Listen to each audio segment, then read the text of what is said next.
Binuksan ang Sports Fest activity dito sa Eastern Police District kung saan ito ay nilahukan ng mga PNP personnel mula sa Pamamarisan City Police Station, District Headquarters at maging ng DMFB.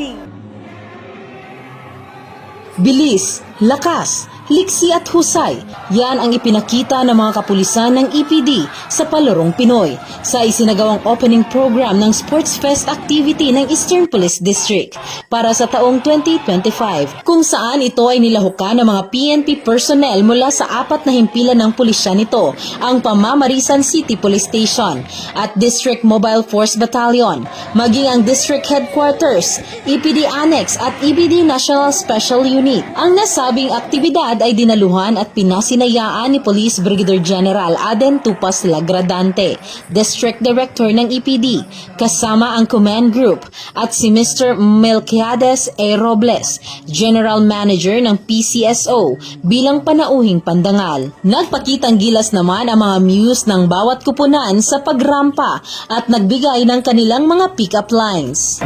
Alam naman po natin na ang trabaho ng kapulisan ay very toxic. No? So, nag-duty tayo ng umaga, uuwi tayo ng gabi. So, sa isang banda, kailangan din po natin magkaroon ng mga ganitong activity para po ma-unwind tayo, ma-refresh ang ating isipan. So, ito rin po ay nagde-develop ng camaraderie, esprit de corps, at yung coordination. So, ito po ay isang magandang activity para po sa mga pulis. Ipinakita ng mga kalahok ang sigla at determinasyon na manalo na kumakatawan sa kanilang mga unit at kupunan.